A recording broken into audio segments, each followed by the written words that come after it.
dan kita bersama-sama mengagungkannya dengan warna-warni amal-amalan soleh seperti sekarang ini, dengan membaca Al-Quran walaupun sekelumit, dengan membaca salawat salam kepada Rasulullah sallallahu alaihi wasallam, dengan membaca, mendengarkan riwayat keagungan kelahiran Kangjeng Nabi Muhammad sallallahu alaihi wasallam,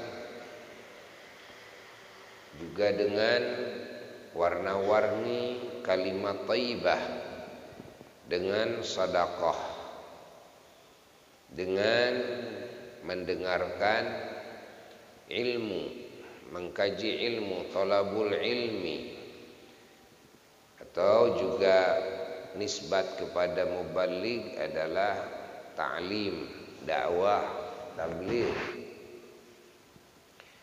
juga dengan silaturahmi, dan juga dengan berdoa untuk kita, untuk seluruh muslimin muslimat, mukminin mukminat, untuk bangsa dan negara kita. Ini amalan-amalan ini kita lakukan demi mengagungkan maulidnya Rasulullah sallallahu alaihi wa alihi wasallam, dan menurut kacamata agama Islam, menurut ilmu usul fiqih, maka sah mengagungkan maulidnya Rasulullah sallallahu alaihi wa alihi wasallam dengan amal saleh apapun, walaupun tidak dicontohkan oleh Rasulullah sallallahu alaihi wasallam. Ini harus jadi catatan. Kenapa Buya sering menjelaskan begitu?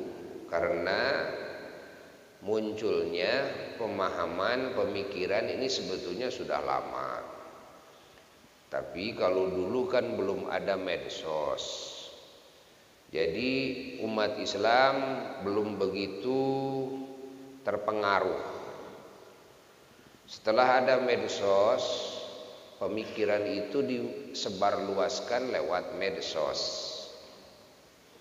Padahal pemikiran itu sangat-sangat salah, sesat, menyesatkan, dan mengakibatkan buruknya hubungan antar sesama muslim, mengakibatkan perpecahan, mengakibatkan kesananya pertempuran, kan? Peperangan dari pemikiran yang salah, mengakibatkan efek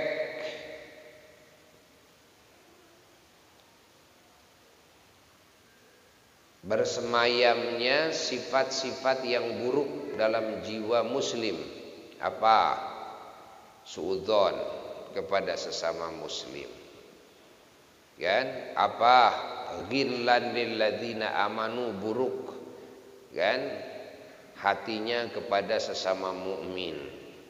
Sampai akhirnya buruk dalam ucapan, menghina dan sebagainya, lalu buruk dalam perbuatan. Nah, tidak mau ketemu, kan? Enggak mau membantu. Karena apa? Gara-gara punya pemikiran yang salah tadi. Apa yang salah itu? Yang berbahaya itu begini. Adalah pemikiran setiap yang tidak ada contohnya dari Nabi itu bid'ah dolalah. Nah, ini bahaya. Sehingga apapun yang tidak ada contohnya dari Nabi, kan, perayaan Maulid Nabi seperti ini bid'ah dolalah. Bid'ah dolalah itu dianggap haram, kan? Dianggap sesat, dianggap ahli neraka. Jadi yang tukang merayakan Maulid Nabi dari masyrik sampai maghrib, dari dulu sampai sekarang, sampai akhirnya ila yaumil qiyamah, itu semua ahli neraka, semua orang-orang sesat semuanya. Jadi begitu. Kalau sudah ada pandangan seperti itu dalam hatinya, otomatis akan hilang rasa cinta, kasih sayang kepada sesama muslim, karena sudah dianggap ahli neraka, sesat, ahli neraka, sesat, ahli neraka, sesat. Begitu dalam hatinya. Suudzon. Nah, kalau ada bantuan-bantuan nggak mau membantu orang-orang yang sesat, kan? Kalau punya rizki nggak mau berbagi kepada orang yang sesat, kan? Itu kan?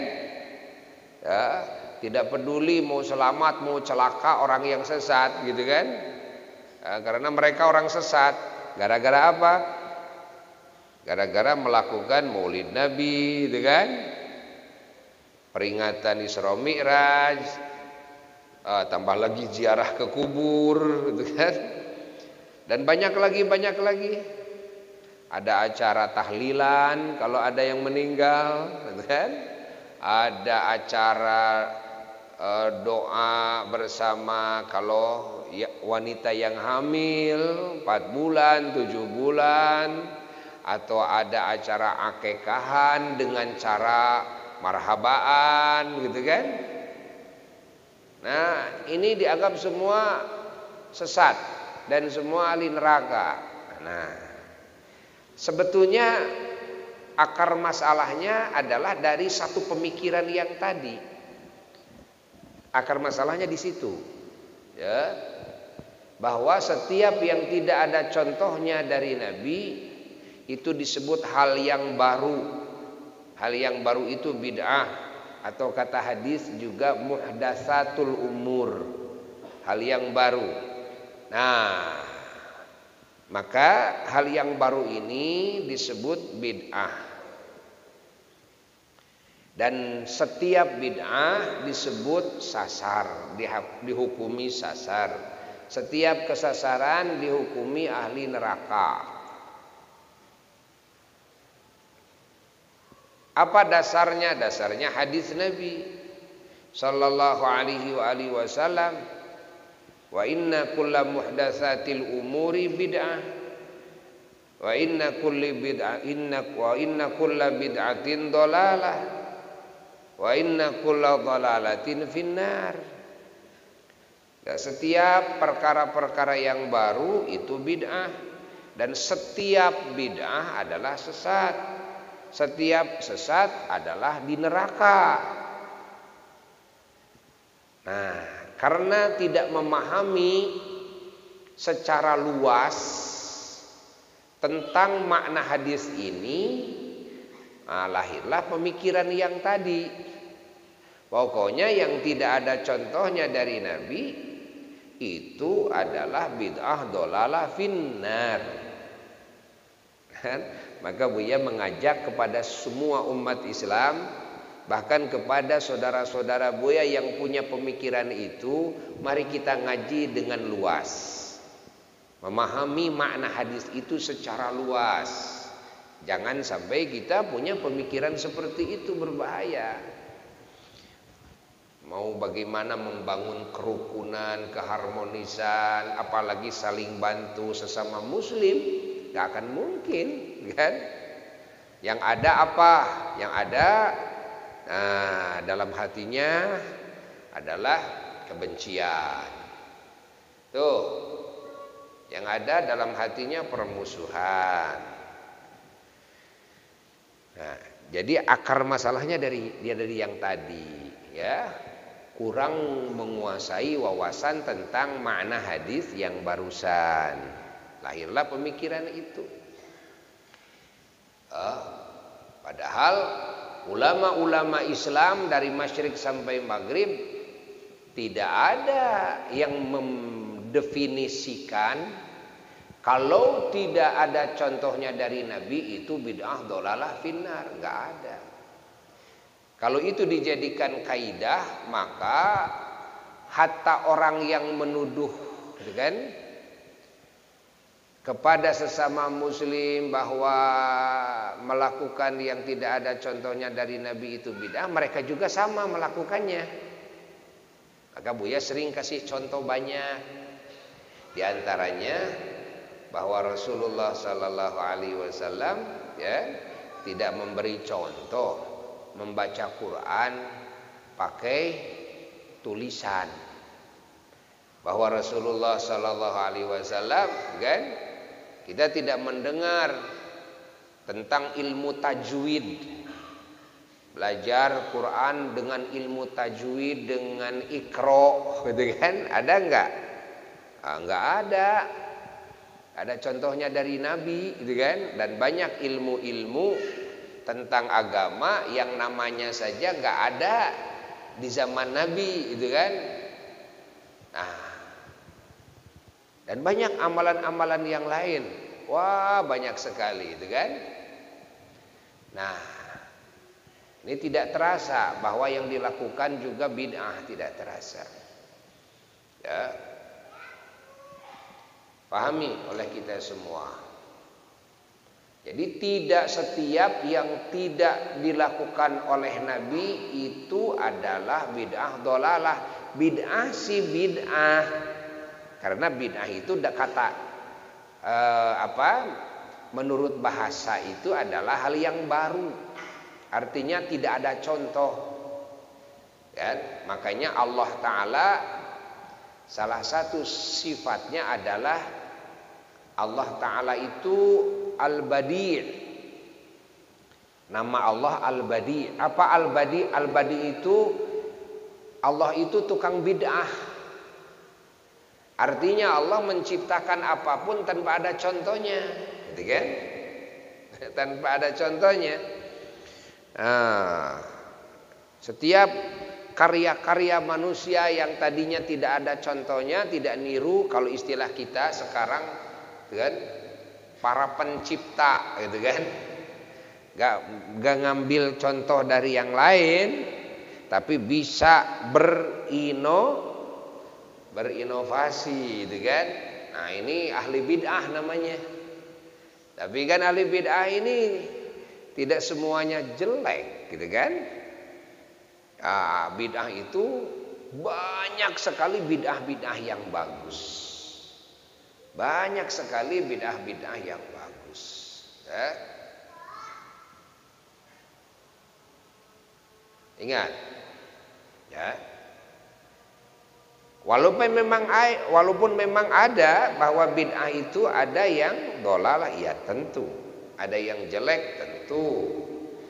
Tapi bagi orang awam tidak akan bisa menentukan mana bid'ah yang baik, mana bid'ah yang buruk. Umat Islam umumnya orang awam, bukan ulama. Maka rujukan dalam kebenaran bagi umat Islam yang masih awam adalah ulama. Maka kita tinggal mendengar dari ulama, tinggal melihat ulama. Siapa yang memberi contoh Maulid Nabi, perayaan Maulid Nabi? Ya ulama. Kan? Siapa yang menjelaskan tentang bolehnya bahkan baiknya mengadakan perayaan Maulid Nabi? Ya ulama. Ya wis. Dan kita manut kepada ulama.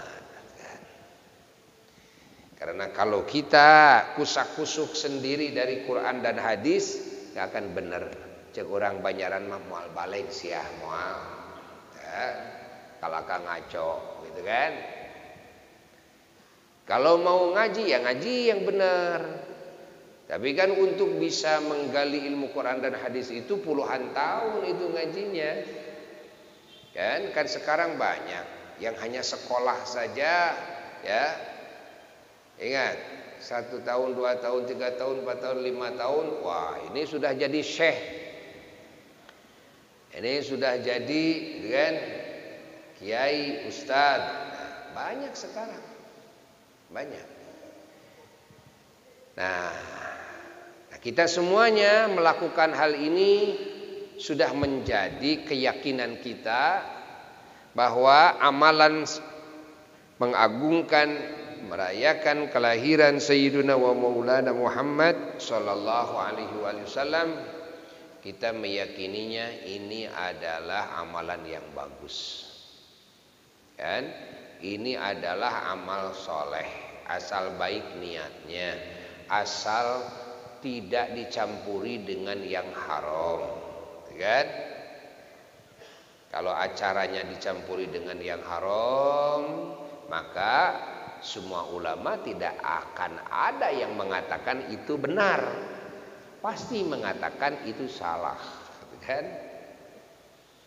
Nah, dan juga kita semuanya meyakini bahwasanya amalan seperti ini, acara seperti ini menghasilkan keberkahan yang sangat banyak, manfaat yang sangat banyak, kan? Pahala dari Allah, ingat, yang sangat banyak. Ini sudah dijelaskan oleh para wali-wali Allah, para ulama-ulama Allah, bahkan ahli tafsir, ahli hadis seperti halnya Imam Jalaluddin As-Suyuti, ya. Beliau membahas tentang bagaimana hukum, ya, merayakan, mengagungkan Maulid Nabi, bahkan keutamaan-keutamaannya. Hatta ya, yang mengatakan boleh merayakan Maulid Nabi bahkan disebut bagus dan mendapatkan pahala, termasuk Ibnu Taimiyah dalam kitabnya, kan? Makanya Buya Iko suka kaget, ada pengikut Ibnu Taimiyah ke bawahnya membid'ahkan peringatan Maulid Nabi, tapi Ibnu Taimiyah sendiri menganggap baik, padahal kitabnya masih ada, cuma sayangnya nggak diperlihatkan kepada murid-muridnya, kan?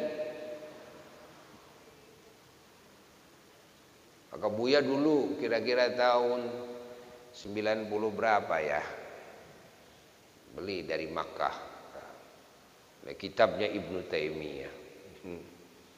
Kata kakak kayak Busiri, Akang Busiri, itu buat apa beli kitab itu, kan?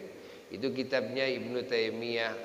Sengaja kita ingin tahu, ya, supaya kita tabayun, supaya kita kalau menjelaskan mana yang benar sebut benar, mana yang salah sebut salah, itu kan? Jangan sampai nanti menipu umat, ya. Jangan menipu umat, harus jelas. Kalau Buya mah dikaji, kitab-kitab Syiah dikaji, kitab-kitab Wahabi dikaji, jadi tahu ya, di mana titik benarnya, di mana titik salahnya. Jangan cuma dengar-dengar berita dari ceramah, dari medsos dan sebagainya. Enggak, harus tabayun dengan jelas. Mana referensi yang dijadikan rujukan oleh mereka, kitab-kitabnya, itu kan? Nah, termasuk yang membikin kitab Maulid itu Imam Ibnu Katsir, bikin kitab Maulid. Imam Ibnu Katsir ya punya kitab Maulid. Kan yang tersebar di kita kitab Maulid itu tidak banyak. Ada Maulid Imam Ja'far Al-Barzanji, Imam Maulid Barzanji, ada Maulid Deba, lalu Simtud Duror, Al-Habib Ali Al-Habsyi, lalu Maulid Azab, ada Maulid Syaraful Anam, ada apalagi Qasidah Burdah, di sana ada maulidnya, kan? Ada apalagi Maulid Nazom, kan? Nah, jadi kan beredar yang itu. Ditambah lagi dengan yang baru di Indonesia yang menyebar adalah maulid yang disusun oleh Al Habib Umar bin Hafidh, kan? Yang masih ada Ad-Diyaul Lami', itu kan? Padahal Imam Ibnu Hajar bikin kitab maulid, Imam Ibnu Katsir bikin kitab maulid gitu kan. Dan imam-imam yang lainnya masih banyak lagi bikin kitab maulid.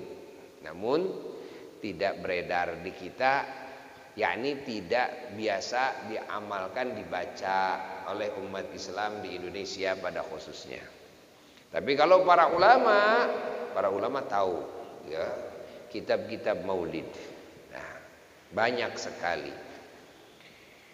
Nah, logikanya kalau maulid ini bid'ah dolalah, kenapa Imam Ibnu Katsir sendiri bikin kitab maulid ini? Itu kan logikanya itu kan. Bayangkan oleh kita, Imam Jalaluddin As-Suyuti bikin, kan? Maka kita semuanya merasa yakin, kan, bahwa mengagungkan maulid Nabi dengan cara apapun asal tidak dengan cara yang diharamkan, kan? Apalagi dengan warna-warni amal soleh seperti umumnya umat Islam di mana-mana di dunia ini merayakan maulid Nabi dengan warna-warni amal soleh, maka itu dianggap wah gitu kan, hebat.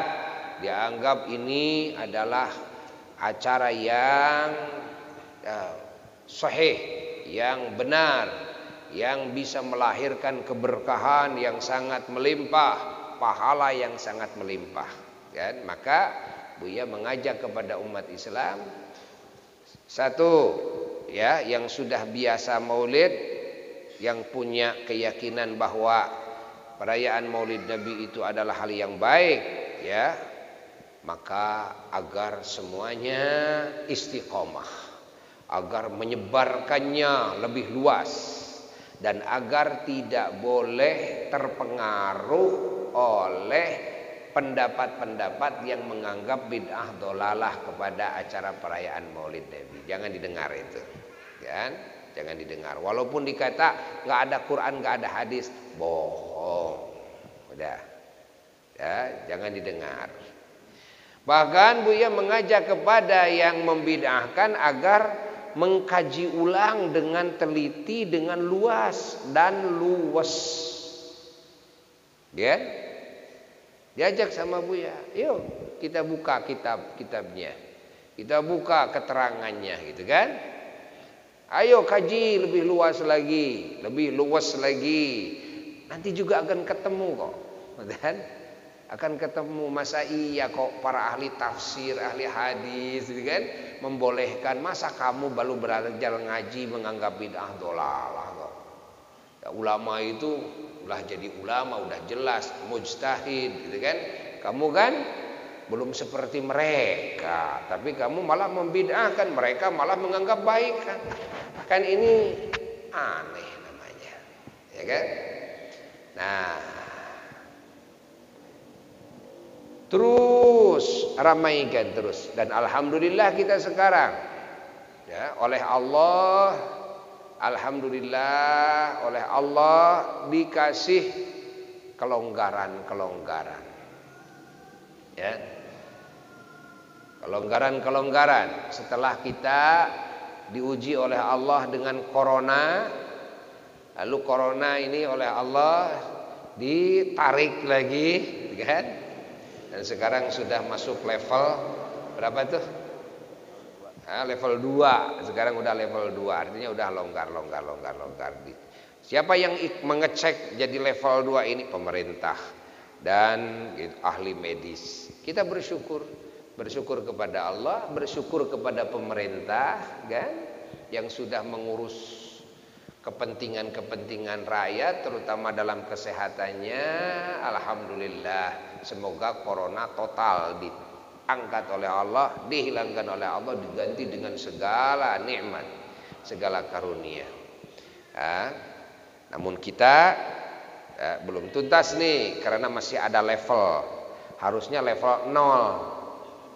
Itu kan? Dari level 2 nanti pindah ke level 1, gitu kan?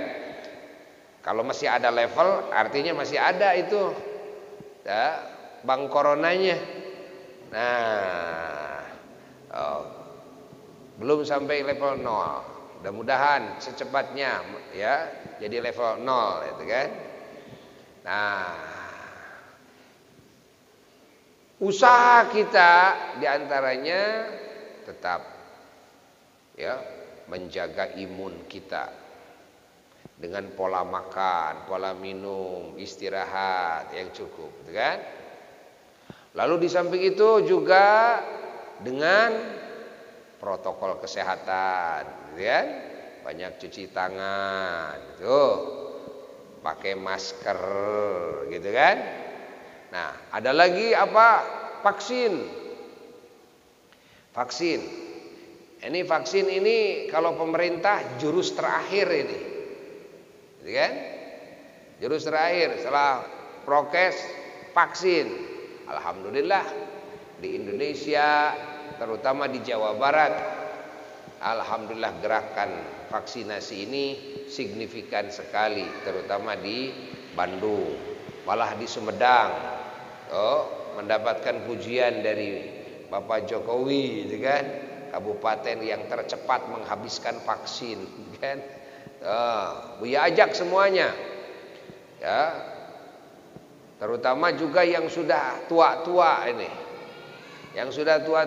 karena masih banyak yang sudah tua-tua yang masih belum divaksin. Buya mengajak agar coba vaksin semuanya, ya, usahakan supaya apa? Supaya bikin tenang semua. Bikin tentrem semua, hilang suudon, kekhawatiran. Dan bagi pemerintah kan juga tenang ketika melihat rakyatnya terjaga, di antara terjaganya dengan cara vaksin, kan? Nah, agar semuanya kompak semuanya. Dan ini bisa memperlancar ya, dalam urusan ibadah dan dakwah. Pemerintah juga nggak khawatir karena pemerintah dasarnya sayang dan tanggung jawab, gitu kan? Sebagai pemerintah. Nah, makanya dengan vaksinasi secara menyeluruh, merata, ini akan cepat kita bisa berkumpul dengan bebas, gitu kan? Bisa mengadakan tabligh akbar dimanapun dengan bebas. Sekarang kan masih empot-empotan, ya kan? Masih empot-empotan nih, kan? Makanya ketika ada yang salah satu pengurus dari Masjid Agung Banjaran ini bilang ke Buya, ini apakah mau di luar, di masjid? Di masjid aja, di masjid dulu, kan? Di masjid dulu, jangan dulu di luar, kan? Nah, mudah-mudahan secepatnya ini pindah ke level apa? Level 0. Kita berdoa semuanya, berjuang bersama-sama semuanya, ya. Dan melalui majelis maulid seperti ini juga, karena kita termasuk orang-orang yang yakin kepada sabda-sabdanya para wali, gitu kan? Bahwa siapa orang yang mengadakan acara perayaan Maulid Nabi ya, Sallallahu Alaihi Wasallam, dibacakan di sana riwayat kebesaran kelahiran Kangjeng Nabi Sallallahu Alaihi Wasallam, maka turun rahmat dan keberkahan dari langit. Ya, di antara keberkahan dan rahmat itu, ya, di antara faidahnya apa? Yang sakit bisa sembuh. Di antaranya apa? Yang sedang mendapatkan musibah bisa hilang musibahnya. Dan bisa menjadi benteng dari musibah-musibah ketika musibah diturunkan. Di antaranya apa? Adalah di antaranya ketenangan hati dan keamanan lingkungan, keamanan daerah, keamanan negara. Nah, ini barokah Maulid nih. Apalagi urusan rezeki bisa meningkat menjadi lebih baik, kan? Urusan usaha, urusan rumah tangga, kan? Bisa bertambah lebih baik, kan? Lebih makmur, lebih sejahtera. Nah, ingat urusan apalagi palawija, kan? urusan pertanian, urusan peternakan, perikanan, urusan perjodohan, ya kan? Ya, coba tuh yang masih jomblo, ya kan?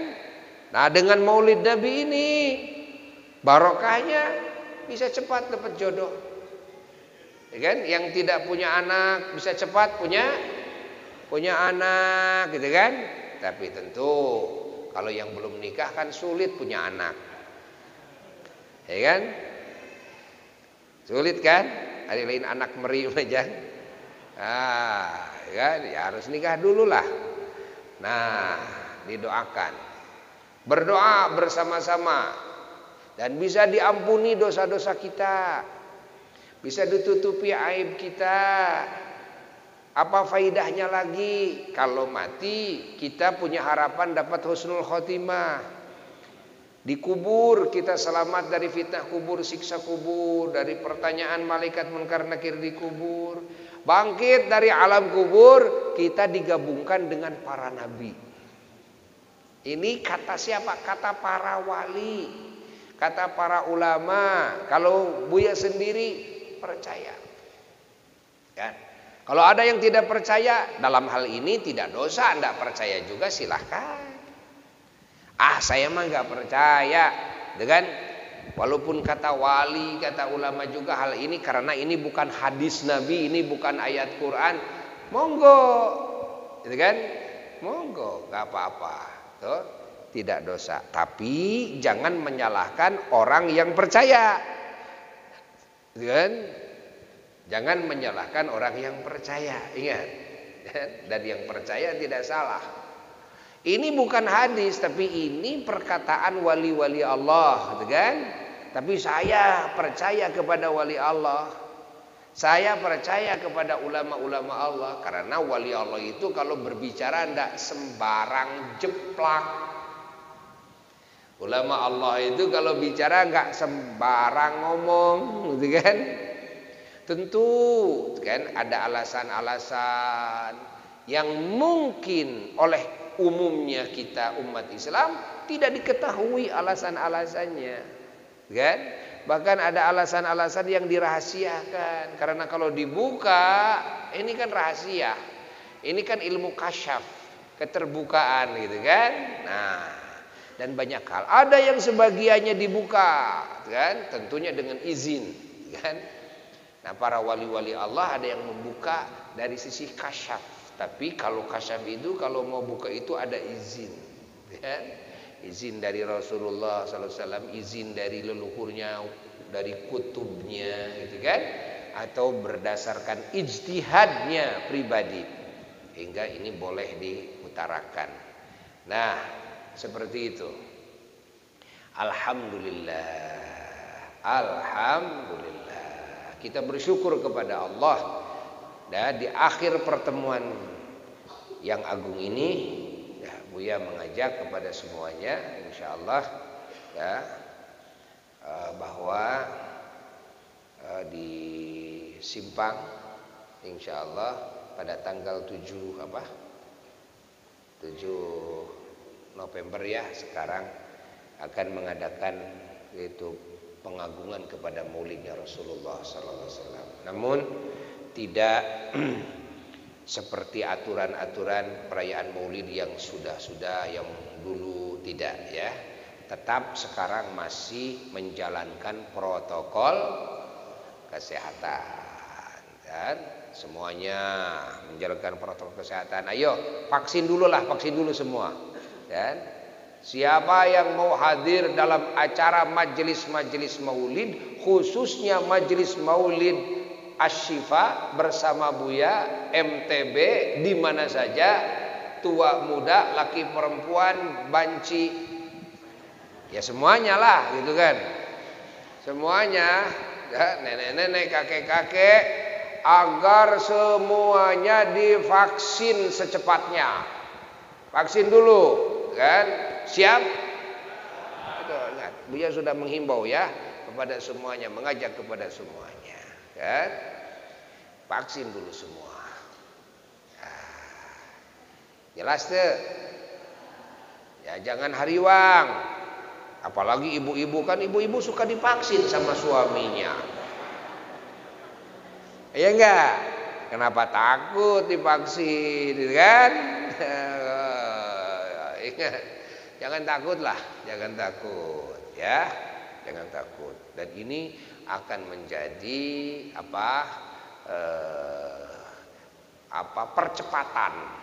percepatan dalam menjaga dari penularan, dalam mengusir corona ini, kan? Ini percepatan dengan cara vaksin diantaranya.